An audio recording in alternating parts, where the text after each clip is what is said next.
வணக்கம். நான் உங்க முத்துக்குமாரி. இந்த வீடியோவில் நம்ம தனுசு ராசிக்கான தமிழ் புத்தாண்டு ராசி பலனை தான் பார்க்க போகிறோம். அதுக்கு முன்னாடி நம்ம சேனலை நீங்கள் சப்ஸ்கிரைப் பண்ணல அப்படின்னா சப்ஸ்கிரைப் பண்ணிக்கோங்க.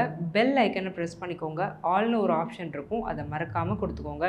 ஸோ தட் நம்ம சேனலில் போடக்கூடிய வீடியோஸ் எல்லாமே உங்களுக்கு ப்ராப்பராக நோட்டிஃபை ஆகிடும். சோபக்கிருது வருடம் முடிஞ்சு குரோதி வருடத்துக்குள்ளே நம்ம அடி எடுத்து வைக்க போகிறோம். ஆங்கில தேதி ஏப்ரல் 14, தமிழ் தேதி சித்திரை 1. தொடர்ந்து ஒரு வருஷத்துக்கு தமிழ் புத்தாண்டு பலன்கள் எப்படி இருக்க போகுது அப்படிங்கிறது தான் டீட்டெயில்டாக நம்ம பார்த்துட்ருக்கோம். பாசிட்டிவ் என்ன, நெகட்டிவ் என்ன, எந்த விஷயத்தில் ரொம்ப கேர்ஃபுல்லாக இருக்கணும், இன்னும் என்ன பண்ணால் இந்த வருஷத்தை இன்னும் மேன்மையாக கொண்டு போக முடியும் அப்படிங்கிறது தான் நம்ம டீட்டெயில்டாக டிஸ்கஸ் பண்ண போகிறோம். தனுசு ராசி, ஸோ குருவுடைய ராசி. ராசிநாதன் குரு வந்து ரிஷபத்துக்கு இப்போதைக்கு பயிற்சியாக இருக்கிறாரு இல்லையா? ஸோ கிட்டத்தட்ட 6ஆம் இடத்துக்கு ராசிநாதன் போயிருக்கிறாருன்னு தான் சொல்லணும். இதை நெகட்டிவ்னு எடுக்க முடியாது. ரொம்ப உங்கள் வாழ்க்கை உங்களுக்கு பயன்படுறதை விட அடுத்தவங்களுக்கு பயன்படுத்தணும் அப்படின்னு நீங்கள் நினைப்பீங்க. உங்களை விட அடுத்தவங்களுக்கு ரொம்ப முக்கியத்துவம் கொடுக்க வைக்கும் இந்த 6ஆம் இடத்துல இருக்கக்கூடிய குரு. அடுத்தவங்களுக்கு உதவி பண்ணுறது கண்டிப்பாக நல்ல விஷயந்தான். அட் த சேம் டைம் நம்ம வயிறு நிறைஞ்சிட்ட அப்புறம் தான் அடுத்தவங்களோட பசி ஆற்றணும் அப்படிங்கிறது தான் ஒரு நியதியும் கூட. இயற்கையும் அதை தான் சொல்லுது, கடவுளுமே அதை தான் சொல்கிறாரு. ஸோ உங்களுக்கு போக மிச்சத்தை நீங்கள் அடுத்தவங்களுக்கு செய்யுங்க. ஒரு எஃபர்ட்டாக இருக்கட்டும், ஃபினான்ஷியலாகவும் இருக்கட்டும், இல்லை ஒரு மாரல் சப்போர்ட்டாகவும் இருக்கட்டும். உங்களுக்கே பிரச்சனை இருக்கும்போது அடுத்தவங்க பிரச்சனை நினச்சி ஓடிட்டே இருக்காதிங்க. பொதுவாக இந்த ஒரு குணத்தை மட்டும் குரு ஸ்ட்ராங்காக கொடுப்பார் 6ஆம் இடத்துல இருக்கும் பட்சத்தில். மித்தபடி பெருசாக நெகட்டிவாக தனுசுக்கு ஒன்றுமே இல்லை. ஒவ்வொரு செக்டாரும் எப்படி இருக்க போகிறாங்க தனுசு ராசிக்காரங்க அப்படிங்கிறத ஒன் பை ஒன்னாக நம்ம பார்த்துடலாம்.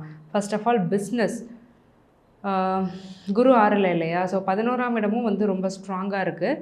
அப்போ என்ன ஆகுது அப்படின்னா, ஃபினான்ஸ், அக்கௌண்ட்ஸ் இது சம்மந்தப்பட்ட பிஸ்னஸில் இருக்கக்கூடிய தனுசு ராசிக்காரங்க, அல்லது ஆன்மீகம், ஸ்பிரிச்சுவாலிட்டியவே ஒரு பிஸ்னஸ் ஆக்கக்கூடிய சில பேர் இருக்கிறாங்க.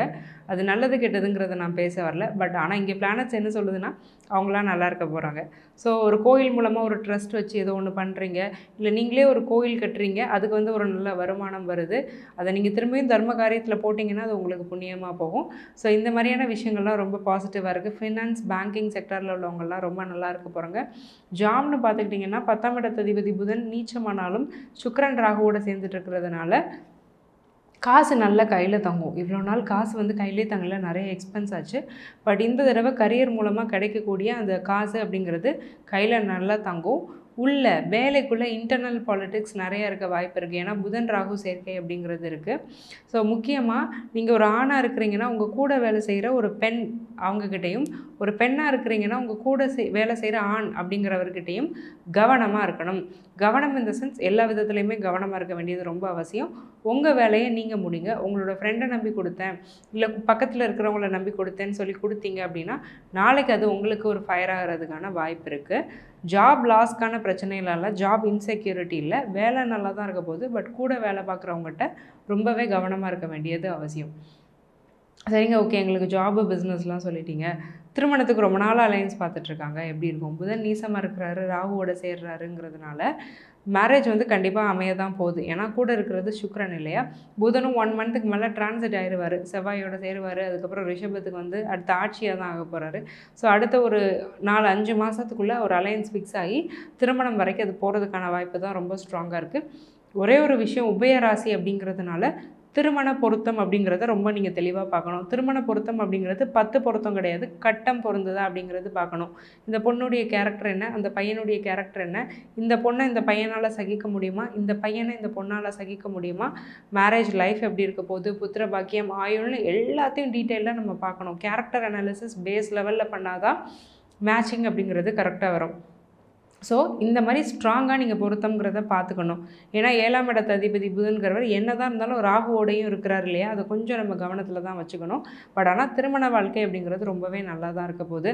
சரிங்க, நாங்கள் மேரிட் கப்பல், எங்களுடைய ரிலேஷன்ஷிப் எப்படி இருக்க போகுதுன்னா, 3ஆம் நபர்களோட தலையீடு அப்படிங்கிறது உங்கள் வாழ்க்கைக்குள்ளே இருக்கக்கூடாது.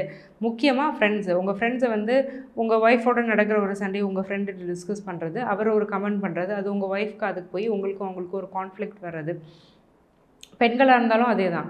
அதேமாதிரி உங்கள் அக்கா தங்கச்சிட்டையோ, இல்லை உங்கள் அண்ணன் தம்பிகிட்டையோ ஹஸ்பண்டை பற்றி ஏதாவது ஒன்று சொல்கிறது, ஃப்ரெண்ட்ஸ்கிட்ட சொல்கிறது, அதனால் ஒரு மனஸ்தாபம் வர்றதுக்கு வாய்ப்பு இருக்குது. முடிஞ்சபட்சம் 3ஆம் நபர்களை ரிலேஷன்ஷிப்பில் தவிர்க்கிறதுக்கான வழியை பாருங்கள். அதுதான் உங்களுக்கு ரொம்ப நல்லது. சரி, ஓகே, சைல்டு பர்த் எங்களுக்கு எப்படி இருக்குது? 5ஆம் அதிபதி சனி இல்லையா? சாரி 5ஆம் அதிபதி உங்களுக்கு செவ்வாய், அவர் வந்து சனியோடு சேர்ந்துருக்கிறாரு. ஸோ இப்போதைக்கு சைல்டு பர்த் நல்லா இல்லை, ஏன்னா செவ்வாய் சனியும் சேர்ந்து 5ஆம் இடத்தை பார்க்குறாங்க.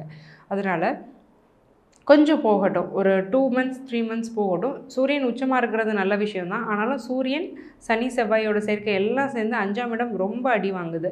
ஸோ குழந்தைங்களால் ஒரு சின்ன சின்ன கவலைகள் மனக்கலக்கங்கள்ங்கிறது இருக்குது. அதே மாதிரி சைல்டு பர்த்லேயும் சின்ன சின்ன தடங்கல்கள்ங்கிறது இருக்குது. ஸோ ஜூன் மந்த்துக்கு மேலே கண்டிப்பாக சைல்டு பர்த் அப்படிங்கிறது பாசிபிள். ட்ரீட்மெண்ட்டில் இருக்கிறவங்க ட்ரீட்மெண்ட்டை தயவு செஞ்சு கண்டினியூ பண்ணுங்கள். நிறைய நீர் ஆகாரம் எடுத்துக்கோங்க, டீஹைட்ரேஷன் வர்றதுக்கான வாய்ப்பு இருக்குது. சூரியன் 5ல் உச்சமாகிறதுனால நிறைய டென்ஷனை கொடுப்பாரு, நிறைய பதட்டத்தையும் ஆங்ஸைட்டியும் கொடுப்பாரு. தான் அப்படிங்கிற ஒரு அகங்காரமும் வந்துடும், அது நல்லது கிடையாது. ஏன்னா தன்னை வந்து பெருமையாக நினைக்கிறது, பாசிட்டிவாக நினைக்கிறது அது வேறு விஷயம். என்ன நான் தான் இந்த உலகத்திலே பெரிய ஆள் அப்படிங்கிற ஒரு ஸ்டபன் கேரக்டர் அந்த 5ல் உட்காந்துற சூரியன் கொடுப்பாரு. அது நமக்கு வேணாம். ஏன்னா ராசிநாதன் குருவும் 6ல் மறைஞ்சிட்டதுனால கொஞ்சம் அந்த ஒரு தன்னை பற்றின ஒரு உயர்வான எண்ணத்தினால தப்பான முடிவுகள் எடுக்கிறது, அடுத்தவங்கள மதிக்காமல் போய் அதில் ஒரு ப்ராப்ளம் வர்றது, நாளைக்கு ஏன்டா இதை பண்ணோன்னு நம்ம யோசிக்கிறது, இந்த மாதிரியான ஒரு சிச்சுவேஷன்ஸ்க்கு இந்த பிளானட் கொண்டு போக ட்ரை பண்ணும். அதனால தான் சொல்கிறேன். சரி, ஓகேங்க. எங்களுக்கு ப்ராப்பர்ட்டி லக் எப்படி இருக்குது? சூப்பராக இருக்குது. 4ஆம் அதிபதி 6லே இருந்தாலுமே லாபம் அப்படிங்கிறது கண்டிப்பாக இருக்குது, ஊர்ஜிதமாக இருக்குது. 11ஆம் இடத்துல ஒரு சுபகிரக பார்வை இருக்கிறதுனால நீங்கள் வாங்கி போடக்கூடிய லேண்டாக இருக்கட்டும், வீடாக இருக்கட்டும், இல்லை ஏதோ ஒரு விஷயமா இருக்கட்டும், அது உங்களுக்கு கண்டிப்பாக நல்லது தான் செய்ய போகுது. கண்டிப்பாக நீங்கள் இன்வெஸ்ட் பண்ணலாம். கோல்டு நீங்கள் நிறைய வாங்கலாம். கோல்டு வாங்க ரொம்ப நல்லா இருப்பீங்க.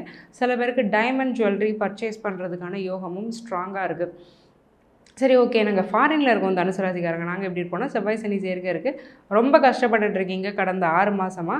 ஸோ இனி வந்து அந்த விஷயம் வந்து மாறப்போகுது. ஸோ 12ஆம் இடம் வந்து சுபத்துவமாக போகிறதுனால இனி வரக்கூடிய வருங்காலங்களில் வந்து நீங்கள் ரொம்பவே நல்லா இருக்க போகிறீங்க. நினச்ச விஷயங்கள் நினச்ச மாதிரி நடக்க போகுது. வீசா கிடைக்கல, பிஆர் கிடைக்கல அப்படின்லாம் நினச்சி ரொம்ப கவலைப்பட்டுட்டு இருந்தவங்களுக்கு அந்த பெர்மனன்ட் ரெசிடென்ஸ் அப்படிங்கிறது ஃபாரின்லேயே கிடச்சி நீங்கள் அங்கேயே செட்டில் ஆகக்கூடிய ஒரு வாய்ப்பு கிடைக்க போகுது. வீசா ஸ்பான்சர்ஷிப் அப்படிங்கிறதும் கிடைக்க போகுது. ஓகே, பெர்மனெண்ட்டாக இனிமேல் நம்ம லைஃப் இனிமேல் இந்த அப்ராடில் தான் அப்படின்னு நீங்கள் ஒரு தீர்க்கமான ஒரு முடிவுக்கு கூட நீங்கள் வந்துடுவீங்க. அந்த அளவுக்கு பிராப்தம் அப்படிங்கிறது ரொம்ப ஸ்ட்ராங்காக தான் இருக்குது. சரி, ஓகேங்க. நாங்கள் வந்து அப்ராட்லலாம் இல்லை, நாங்கள் வந்து ஸ்டூடெண்ட்ஸ். எங்களுக்கு வந்து எப்படி இருக்க போகுது, நாங்கள் படிச்சுட்ருக்கோம், எக்ஸாம்ஸ் எழுதிட்டுருக்கோம். எங்களுக்கு எப்படி இருக்க போகுதுன்னா 4ல் 2-3 கிரகம் இருக்கிறதுனால, முக்கியமாக சுக்கிரன் புதன் இருக்கிறதுனால என்டர்டைன்மெண்ட்டில் நிறைய கான்சன்ட்ரேஷன் போகும். எது ஈஸியாக இருக்கோ அதை செய்யணும்னு மனசு தோணும். கொஞ்சம் கூட கஷ்டப்பட மனசே வராது. ஏன்னா சுக்கிரனும் ராகுவும் என்ன செய்வாங்கன்னா சொஃபஸ்டிகேட்டடாக வைப்பாங்க, கம்ஃபர்ட்டாக வைப்பாங்க. இதில் நம்பர் 1 கிரகம் யாருன்னா சுக்கிரன், ராகு. நம்பர் 2 யாருன்னா சுக்கிரன். ரெண்டும் சேர்ந்து 4ஆம் இடத்துல இருக்கிறதுனால மனசு எப்போவுமே ஒரு கேளிக்கையை நோக்கியே போயிட்டுருக்கும். ஸோ அதை கொஞ்சம் அவாய்ட் பண்ணிவிட்டு படிப்பில் கான்சன்ட்ரேட் பண்ணுங்கள். 6ல் குரு இருக்கிறதுனால தேவையில்லாத கடன்களில் போய் மாட்டிக்காதீங்க. இன்னொரு விஷயம், அந்த லாபஸ்தானத்தை குரு பார்க்குறதுனால சில பேருக்கு என்ன ஆகும்னா, ஒருவேளை ஒரு அக்ரிகல்ச்சர் லோன் அந்த மாதிரி ஏதாவது வாங்கியிருக்கீங்கன்னா அது தள்ளுபடி ஆகிறதுக்கு கூட வாய்ப்பு இருக்குது. அந்த மாதிரி ஒரு லாபமும் கிடைக்கும். ஆனால் நீங்கள் பணத்தை கொடுத்தீங்கன்னா அது திரும்ப வர வாய்ப்பு இல்லை. அதில் கொஞ்சம் கவனமாக இருந்துக்கோங்க. ஸோ இவ்வளோ நேரம் நம்ம பார்த்துட்டு இருந்தது வெறும் ஜென்ரல் ப்ரெடிக்ஷன்ஸ் தான். உங்கள் ஜாதக பற்றின டீட்டெயிலான ப்ரெடிக்ஷன் வேணும்னா கீழே இருக்கிற என்னுடைய நம்பருக்கு காண்டாக்ட் பண்ணி என்னுடைய அப்பாயின்மெண்ட் புக் பண்ணிக்கோங்க. நான் உங்களுக்கு ரொம்ப சிம்பிளான லைஃப் ஸ்டைல் ரெமெடிஸ் தான் சஜஸ்ட் பண்ணுவேன். அதை ஃபாலோ பண்ணி பலனடைஞ்சவங்க நிறைய பேர். அந்த வரிசையில் நீங்களும் இடம் பெறணும்னு நான் மனசார வேண்டிக்கிறேன். ஆல் தி வெரி பெஸ்ட் தனுசு. நன்றி, வணக்கம்.